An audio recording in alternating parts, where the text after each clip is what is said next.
ವಿರಾಮದ ಬಳಿಕ ಬಹುಜನ ಹಿತಾಯ ಬಹುಜನ ಸುಖಾಯ ಕಾರ್ಯಕ್ರಮಕ್ಕೆ ಮತ್ತೆ ಸ್ವಾಗತ.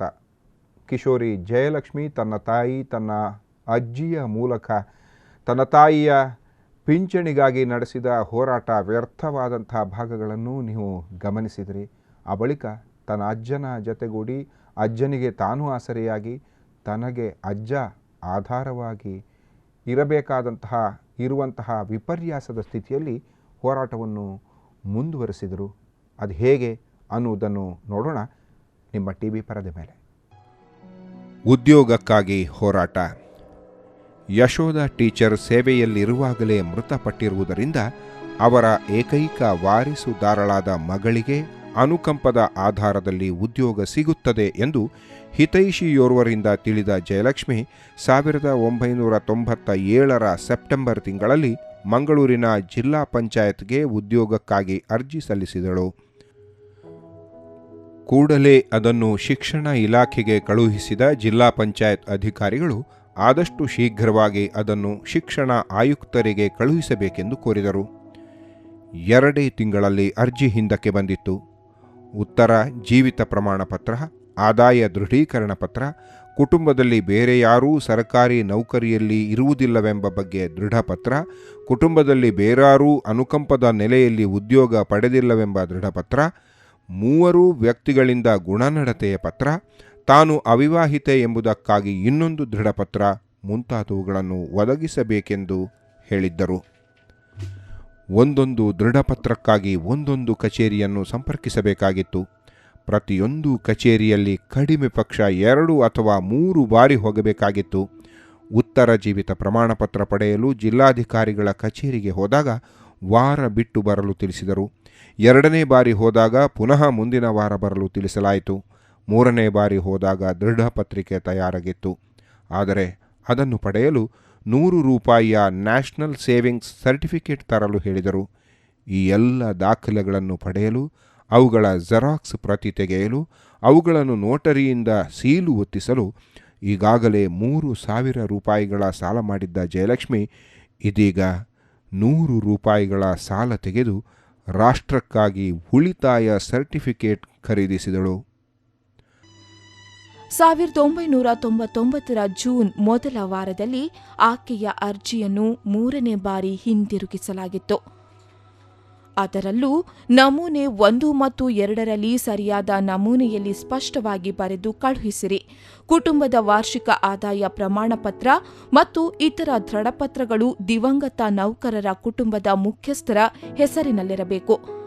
ಭಾವಚಿತ್ರಗಳನ್ನು ಶಿಕ್ಷಣಾಧಿಕಾರಿಯವರು ದೃಢೀಕರಿಸಿರಬೇಕು. ಪಿಂಚಣಿ ಯಾರಿಗೆ ನೀಡಲಾಗುತ್ತಿದೆ ಎಂಬ ಬಗ್ಗೆ ಆದೇಶ ಒದಗಿಸುವುದು ಮುಂತಾಗಿ ಬರೆದಿದ್ದರು. ಜಯಲಕ್ಷ್ಮಿಗೆ ಈಗ ಏನು ಮಾಡುವುದೆಂದು ಅರ್ಥವಾಗಲಿಲ್ಲ. ಕಳೆದೆರಡು ಬಾರಿಯೂ ನಿಗದಿತ ನಮೂನೆಯ 1 ಹಾಗೂ 2 ನಂಬರದ ಅರ್ಜಿಗಳನ್ನು ಶಿಕ್ಷಣಾಧಿಕಾರಿಗಳ ಕಚೇರಿಯವರ ಸಿಬ್ಬಂದಿಗಳ ಸಹಕಾರದಿಂದಲೇ ತುಂಬಿಸಿ ಕಳುಹಿಸಿದ್ದಳು. ಇನ್ನೂ ಸ್ಪಷ್ಟವಾಗಿ ಬರೆದು ಕಳುಹಿಸುವುದು ಎಂದರೇನು? ಎಲ್ಲ ದೃಢಪತ್ರಿಕೆಗಳು ಕುಟುಂಬದ ಯಜಮಾನನ ಹೆಸರಿನಲ್ಲಿಯೇ ಇರಬೇಕೆಂದು ತಾಕೀತುಪಡಿಸಿದ್ದರು. ತನ್ನ ಕುಟುಂಬದ ಯಜಮಾನ ಯಾರೆಂದು ಆಕೆಗೂ ತಿಳಿಯಲಿಲ್ಲ. ತಂದೆಯನ್ನು ಆಕೆ ನೋಡಿಯೇ ಇರಲಿಲ್ಲ. ಅಜ್ಜ ಕುಟುಂಬದ ಯಜಮಾನನಲ್ಲ, ತಾನು ಅನಾಥೆ, ತನಗಾರೂ ಇಲ್ಲವೆಂದು ಎಲ್ಲ ಅರ್ಜಿಗಳಲ್ಲಿ ಮನವಿಗಳಲ್ಲಿ ಪುನಃ ಪುನಃ ಸ್ಪಷ್ಟವಾಗಿ ಬರೆದಿದ್ದಳು. ತನಗೆ ಪಿಂಚಣಿ ನೀಡಿಲ್ಲದಿದ್ದುದರಿಂದಲೇ ತನಗೆ ಉದ್ಯೋಗದ ಅವಶ್ಯಕತೆ ಇದೆ, ತಾನು ಹಸಿವೆಯಿಂದ ತೊಳಲಾಡುತ್ತಿದ್ದೇನೆ ಎಂದು ಪ್ರತಿ ಮನವಿಯಲ್ಲೂ ಕಾಣಿಸಿದ್ದಳು. ಆದರೂ ಈ ಪತ್ರದಲ್ಲಿ ಪಿಂಚಣಿ ಯಾರಿಗೆ ನೀಡಲಾಗುತ್ತಿದೆ ಎಂದು ಕೇಳಿದ್ದರು. ಅಂತೂ ಪುನಃ ಎಲ್ಲವನ್ನು ವಿವರಿಸಿ ಪತ್ರ ಬರೆದು ವಿವಿಧ ನಮೂನೆಯ ಅರ್ಜಿಗಳನ್ನು 4ನೇ ಬಾರಿ ತುಂಬಿಸಿ ಕಳುಹಿಸಿದಳು. ಕೆಲ ದಿನಗಳ ಅನಂತರ ಮಂಗಳೂರು ವಲಯ ಶಿಕ್ಷಣಾಧಿಕಾರಿಯವರು ಜಯಲಕ್ಷ್ಮಿಗೆ ಎಲ್ಲ ಅಡಕಗಳ ಸಹಿತ ಅರ್ಜಿಯನ್ನು ವಾಪಸ್ಸು ಕಳುಹಿಸಿದ್ದರು.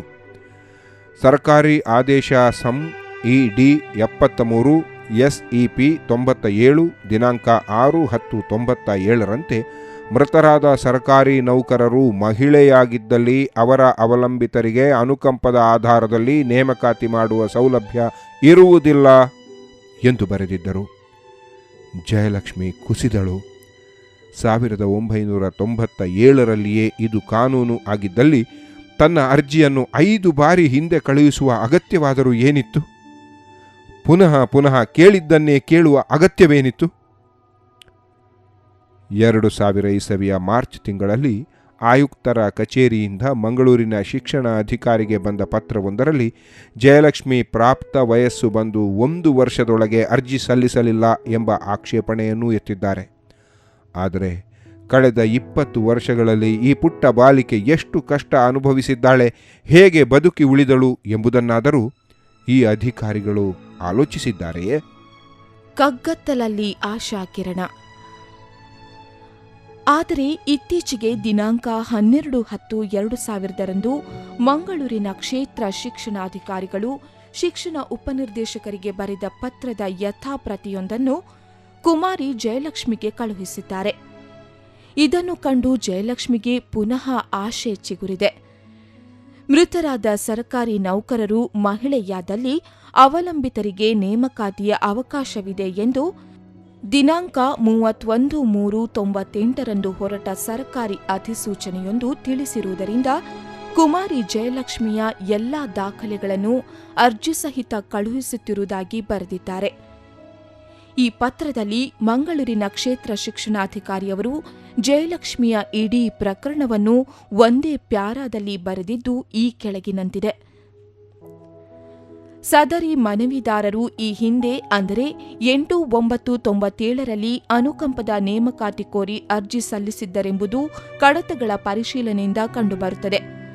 ಅದರಂತೆ ಅರ್ಜಿದಾರರ ತಾಯಿಯವರು ಮೃತರಾದ ಸಮಯದಲ್ಲಿ ಅವರು ಕೇವಲ 5 ವರ್ಷದ ಏಕೈಕ ಮಗುವಾಗಿದ್ದು, ತಂದೆಯವರು ಕಾಣೆಯಾಗಿ ಅವರ ಕುಟುಂಬದಲ್ಲಿ ಬೇರೆ ಯಾರೂ ಮಕ್ಕಳು ಇಲ್ಲದಿರುವುದರಿಂದ ಹಾಗೂ ಈ ತನಕ ಅವರಿಗೆ ಕುಟುಂಬ ಪಿಂಚಣಿ ಕೂಡ ಮಂಜೂರಾಗದೇ ಇರುವ ಹಿನ್ನೆಲೆಯಲ್ಲಿ ಪ್ರಕರಣವನ್ನು ವಿಶೇಷ ನೆಲೆಯಲ್ಲಿ ಪುರಸ್ಕರಿಸಬೇಕಾದ ಜರೂರಿ ಇದೆ. ಅವರ ಕ್ಲೇಮ್ಗಳ ಬಗ್ಗೆ ಕಂದಾಯಾಧಿಕಾರಿಗಳು ನೀಡಿರುವ ಮತ್ತು ಮನವಿದಾರರು ಒದಗಿಸಿದ ಅಧಿಕೃತ ದಾಖಲೆಗಳೇ ಈ ಬಗ್ಗೆ ಸಾಕ್ಷಿಯಾಗುತ್ತವೆ. ಶಿಕ್ಷಣ ಆಯುಕ್ತರು ಇನ್ನಾವ ಕಾರಣಕ್ಕೂ ಪ್ರಸ್ತಾವನೆಯನ್ನು ಹಿಂದಕ್ಕೆ ಕಳುಹಿಸುವಂತಿಲ್ಲ. 96 ವರ್ಷ ಪ್ರಾಯದ ನಾರಾಯಣರಾಯರು ಮೊಮ್ಮಗಳು ದಡ ಸೇರುವುದನ್ನು ಕಾಣಲು ಜೀವ ಹಿಡಿದುಕೊಂಡಿದ್ದಾರೆ.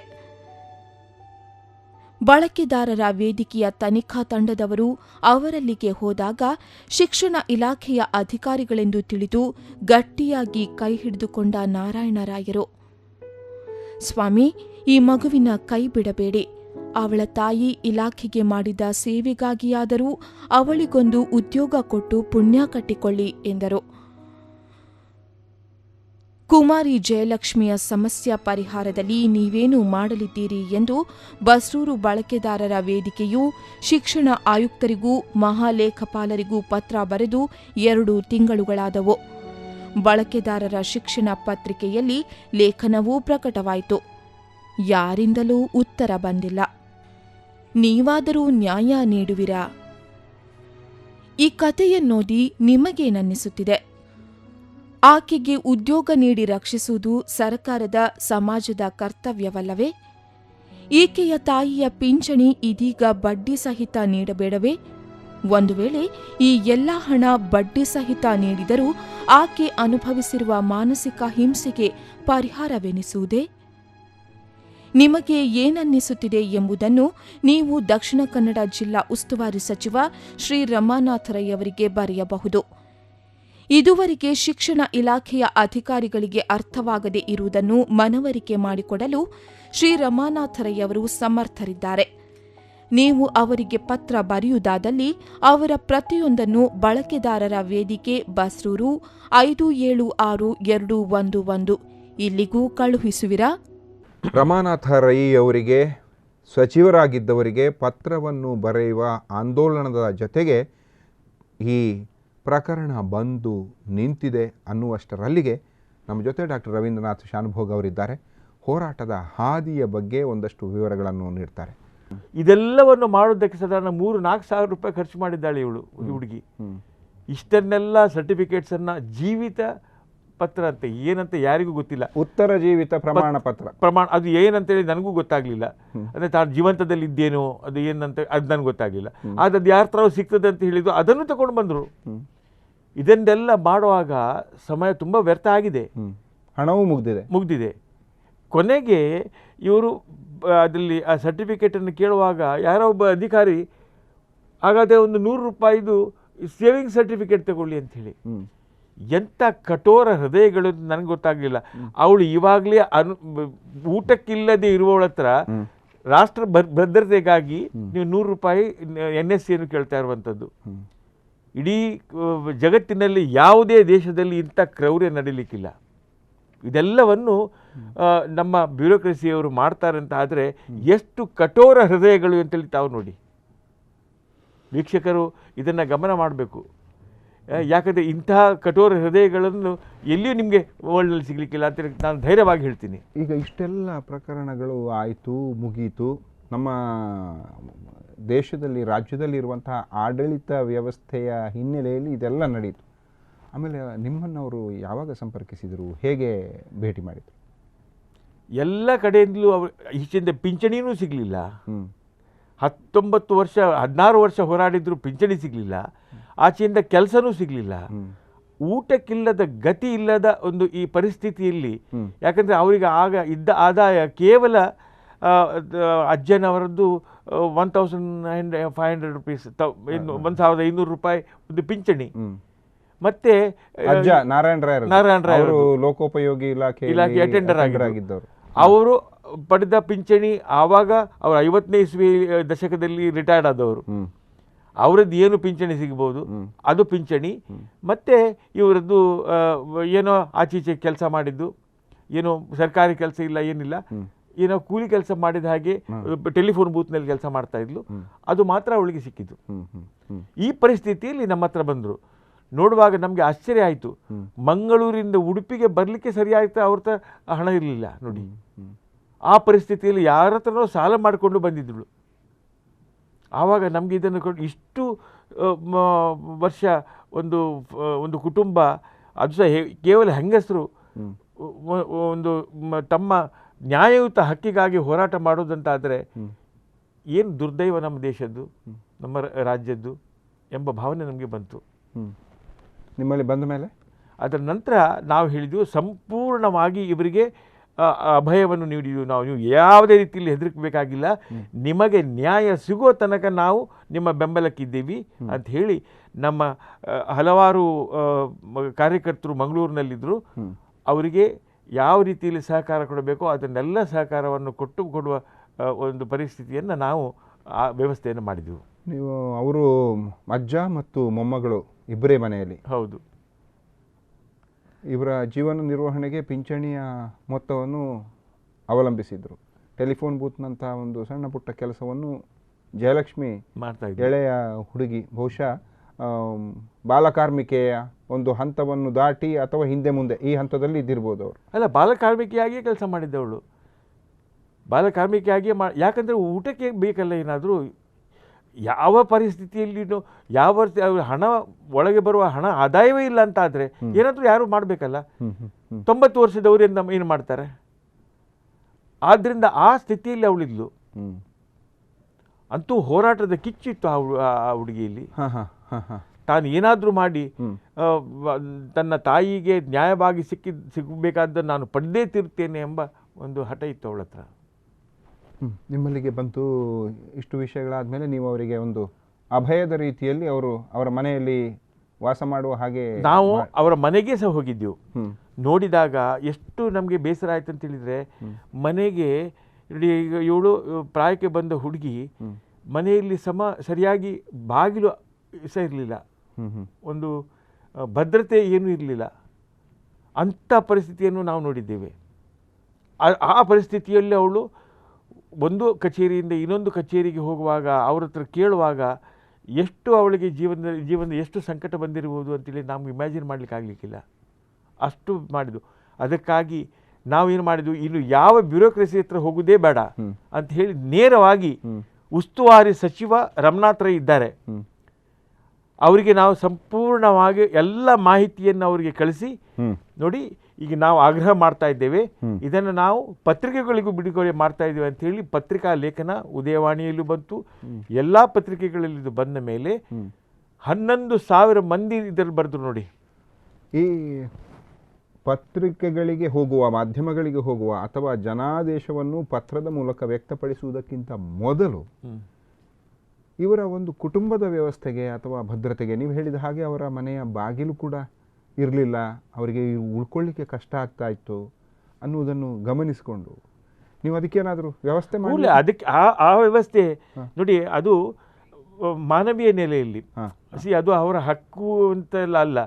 ಆದರೆ ನಮ್ಮದೇ ಒಂದು ಕುಟುಂಬದ ಒಂದು ಪರಿಸ್ಥಿತಿ ಹೀಗಾಗಿದ್ರೆ ಏನು ಮಾಡಬೇಕಿತ್ತು? ಅಷ್ಟೆಲ್ಲ ನಾವು ಭದ್ರತೆಗಾಗಿ ಅದನ್ನು ಮೊದಲು ಮಾಡಿದ್ವು. ಯಾಕಂದರೆ ಅದು ಪಿಂಚಣಿಯನ್ನು ಅನುಭವಿಸಬೇಕಾದ್ರೂ ಸಹ ಅವರು ಭದ್ರವಾಗಿರ್ಬೇಕಲ್ಲ, ಅವ್ರ ಜೀವಂತ ಇರಬೇಕಲ್ಲ. ಅಷ್ಟನ್ನು ನಾವು ಮಾನವೀಯ ನೆಲೆಯಲ್ಲಿ ಅಲ್ಲಿಯ ಸಹೃದಯಗಳ ಸಹಾಯ ತಗೊಂಡು ಎಲ್ಲ ನಾವು ಅದರ ವ್ಯವಸ್ಥೆ ಆಯಿತು. ಅದರ ನಂತರ ನಾವು ಉಸ್ತುವಾರಿ ಸಚಿವರಿಗೆ ಜನಾದೇಶದ ಯಾವುದು, ಯಾಕಂದರೆ ಅವರಿಗೆ ತಿಳಿಸಿದೆವು. ಅದೇ ವೇಳೆ ನಾವು ಜನಾದೇಶ ಸಹ ಮಾಡಿದ್ದು ಯಾಕಂತ ಹೇಳಿದರೆ ಅವರಿಗೂ ಸಹ ತಿಳಿಬೇಕು ಜನತೆ ಎಷ್ಟು ಆಕ್ರೋಶ ಮಾಡ್ತಾರೆ. ಯಾಕಂತ ಇಂಥ ವಿಷಯಗಳಲ್ಲಿ ಸುಮ್ಮನೆ ಇರುವುದಿಲ್ಲ ಜನ. ಓದುಗರು ಯಾವ ರೀತಿಯಲ್ಲಿ ತಮ್ಮ ಅಭಿಪ್ರಾಯ ವ್ಯಕ್ತಪಡಿಸ್ತಾರೆ ಎಂಬುದನ್ನು ಅವರಿಗೆ ತಿಳಿಬೇಕು ಅಂತ ಹೇಳಿ ಮಾಡಿದ್ವು.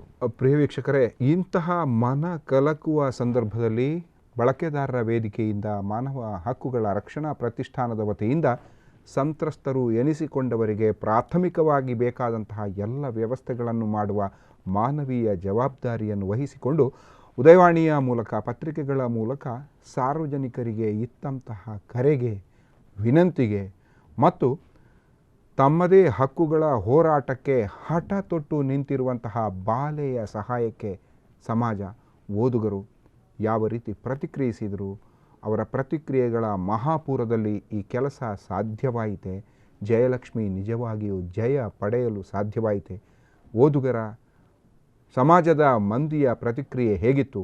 ಬಳಕೆದಾರರ ವೇದಿಕೆಗೆ, ಸರ್ಕಾರಕ್ಕೆ, ಸಚಿವರಿಗೆ ಅವರು ಯಾವ ರೀತಿ ಪ್ರತಿಕ್ರಿಯಿಸಿದರು ಅನ್ನುವುದನ್ನು ವಿವರಿಸುವುದಕ್ಕಿಂತ ಮೊದಲು ಪುಟ್ಟ ವಿರಾಮ. ಬಹುಜನ ಹಿತಾಯ ಬಹುಜನ ಸುಖಾಯ ಮುಂದುವರಿಯುತ್ತದೆ ವಿರಾಮದ ನಂತರ.